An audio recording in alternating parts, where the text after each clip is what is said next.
Agora a gente vai conversar com a candidata Antônia Lenimeri e o tempo da candidata passa a correr a partir de agora. Candidata, muito bem-vinda, seja bem-vinda aqui ao nosso programa, seja bem-vinda aqui ao nosso ponto de vista. Muito boa tarde, tudo bem? Boa tarde, Alexandre, tudo bem. Primeiro eu quero enfatizar a satisfação de estar participando do seu programa pela primeira vez e da importância que é, né, esse espaço destinado a nós que estamos candidatos, mais uma vez pleiteando aí entrar no Conselho Tutelar, que essa eleição acontecerá agora no dia 1º de outubro, não só no nosso município, mas em todo o Brasil. O espaço é muito gratificante ter. Candidata, por que a senhora escolheu, estar pleiteando essa vaga? Certo. Desde a adolescência, até minha família percebia que eu sempre tive um olhar assim, diferenciado no que diz respeito à criança. É tanto que a minha formação, eu fiz pedagogia, né?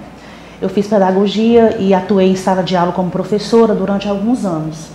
Em 2019, veio a oportunidade de me inscrever para o processo de escolha para conselheiros tutelares que estava acontecendo no município, né? E uma das regras que tem para você participar, inclusive até agora também é que você tenha trabalhado no mínimo 2 anos com criança, que você comprove isso, né? E eu me encaixei dentro daqueles quesitos, me inscrevi e na época eu entrei, né? E já estou conselheira no município desde 2020. Então a senhora está ocupando o cargo? Sim, no momento eu estou conselheira e novamente me inscrevi, né? Tentando aí de novo a reeleição. Perfeitamente.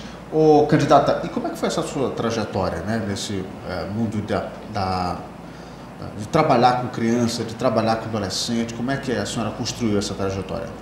Elistênio, eu vou te dizer que ser defensor de direitos não é fácil, né? Eu achei um pouco de dificuldade, mas no que diz respeito às distorções das nossas atribuições, né? As pessoas realmente elas não entendem o que é a atribuição do conselheiro tutelar, né? O artigo 136 do Estatuto, ele fala das nossas atribuições, né? Eu tive várias dificuldades, né? Vários problemas, mas foram superados.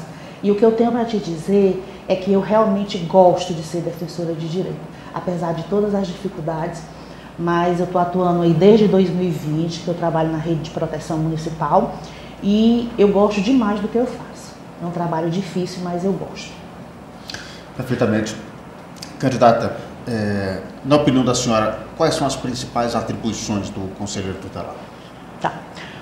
O conselheiro tutelar, a principal atribuição é defender os direitos de criança e adolescente. É a principal atribuição nossa, né? De ter esses direitos respeitados. Mas o conselheiro tutelar, ele também escuta, ele acolhe, ele orienta, ele acompanha, né? Então nós temos várias atribuições. A primeira que eu falei da escuta, eu falo da escuta especializada que nós temos no Conselho Tutelar. Escuta especializada é uma lei nova de 2017, que foi implantada no nosso município em outubro de 2019, e graças a Deus nós temos a escuta implantada dentro do Conselho Tutelar. Essa escuta é feita por uma profissional que, a partir daquela data que foi sancionada essa lei, nem delegado, nem conselho tutelar, ninguém pode mais escutar a criança, a não ser essa moça da escuta, a Natália. E aí, essa é uma das atribuições nossas, né? Do Conselho Tutelar, né? Acolher, né? Na hora, por exemplo, chega uma situação de estupro, uma situação de abuso, né? Você ter esse olhar direcionado, esse cuidado. Não é que o conselheiro tutelar cuide, né?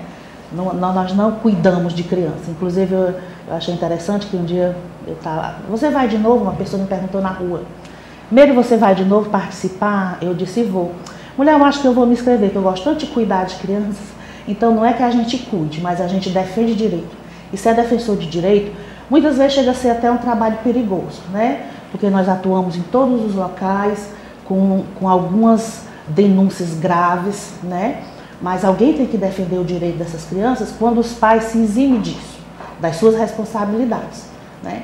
Como eu falei, ser defensor de direito não é fácil. Quem já atuou como conselheiro tutelar sabe que é um trabalho árduo, mas quem entrar lá tem que entrar com o coração, porque se for só pelo salário também nem fica. Candidata, a gente sabe que a família é muito importante nesse processo do lidar, da garantia dos direitos das crianças e dos adolescentes. Na opinião da senhora, como é que o Conselho Tutelar deve atuar com a família nesse processo de mediação desses conflitos? Sim. Agora, onde nós vivemos no século XXI, realmente tem muita coisa muito banalizada, né? As famílias, elas estão se afastando, né? São muitos conflitos, né? O que eu tenho muito, que a gente vê muito lá, são conflitos, por exemplo, pais que se separam, voltam para dentro de casa com os filhos, depois arranjam outro relacionamento e deixam os filhos morando com os avós. Tem aquele conflito de cultura, adolescentes de 12, 13 anos convivendo com senhores de 80 anos, né? Tem aquele choque de cultura, aqueles conflitos familiares. Para isso também nós temos a ajuda da rede, né? Quando se tem vínculos quebrados, a gente encaminha para o CREAS. Quando se quer um fortalecimento de vínculos, nós encaminhamos para o CRAS. E assim a gente trabalha com toda a rede, né? Para que a gente consiga, pelo menos, amenizar esses conflitos, né? E defender melhor o direito da criança e do adolescente. Perfeitamente. A senhora está conselheira tutelar, está pleiteando renovar a sua posição no Conselho. A pergunta que eu faço é, se a senhora for eleita, que mudanças a senhora faria no Conselho Tutelar ou proporia no Conselho Tutelar para melhorar a atuação desse colegiado? Pronto. Ótima pergunta. Como eu te falei no início, a dificuldade que eu encontrei foi das distorções das nossas atribuições. Uma das coisas que eu sei que tem que ser trabalhada, e isso eu vou propor, se eu conseguir voltar, eu vou propor ao meu colegiado que nós temos que divulgar mais o nosso trabalho. Nós temos que divulgar mais as nossas atribuições, para que a população entenda qual é o nosso verdadeiro papel. Porque a população, ela ainda tem a noção que estar conselheiro tutelar é do tempo que tinha aqueles comissários, como é o nome? Esqueci. De menores, antigamente, que eles pegavam as crianças nas festas e levavam para casa, que fazia fiscalização de festas. E eles ainda têm a noção que a nossa atribuição é essa. Mas desde que foi criado o Estatuto, em 13 de julho de 1990, que o papel do conselheiro tutelar é defender direito. Cuidar realmente é da família. É o papel da família cuidar, né? Nós somos defensores de direito. Nós não temos poder de polícia, nós não temos poder de fiscalizar festas. Eu já várias e várias vezes já me fizeram essa pergunta. Por que eu não vejo conselho tutelar nas festas? Esse monte de adolescente bebendo, nas chácaras e tal. Então, eles realmente ainda têm essa mentalidade. Então, uma das coisas que eu acho necessário demais é divulgar mais a atribuição do conselheiro tutelar, né? Isso é de extrema necessidade, né? Porque entramos em 2020, exatamente no dia 10 de janeiro de 2020, posterior a isso veio a pandemia, né?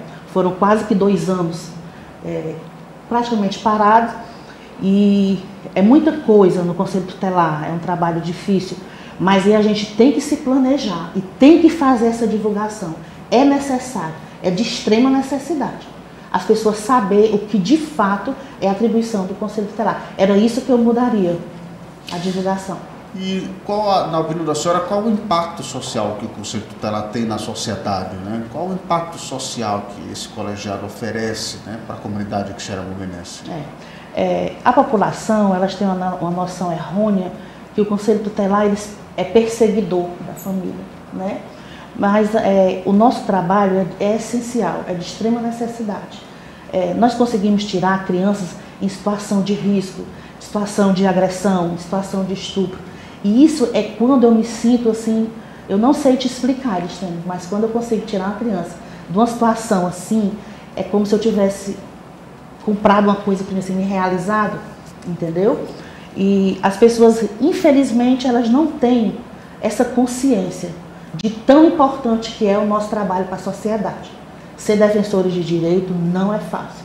As pessoas não têm noção do que nós pegamos, da quantidade de denúncias gravíssimas que nós pegamos. Como é que deve agir um bom conselheiro tutelar? O conselheiro tutelar, ele deve agir principalmente em cima do estatuto, o que diz o estatuto. Porém, quando, por exemplo, no final de semana, que é do meu sobreaviso, que as pessoas chamam de plantão, nem sozinho o conselheiro tutelar, nem no meu sobreaviso, é para eu agir sozinho, né? Sempre tem que ir de 2, sabe? Mas o conselheiro tutelar, ele tem que chegar numa situação, porque ali você já vai encontrar uma família, muitas vezes em total situação de vulnerabilidade social. Você já vai encontrar aquela família com uma série de problemas, né? Então o conselheiro tutelar, ele tem que ter esse olhar direcionado a essa família, ter empatia, de chegar com calma, de estar escutando, de estar ouvindo, de estar direcionando. O conselho tutelar, nós temos o papel de requisitar. O conselho tutelar, a maioria das vezes, ele não executa, ele não é um órgão executor, ele é um órgão requisitor. Por que muitas vezes as pessoas dizem que o conselho tutelar não faz nada? Eu sou a primeira a chegar numa casa, numa situação, seja qual situação for, vamos supor de agressão, né? Porque nós somos o canal de entrada de denúncia.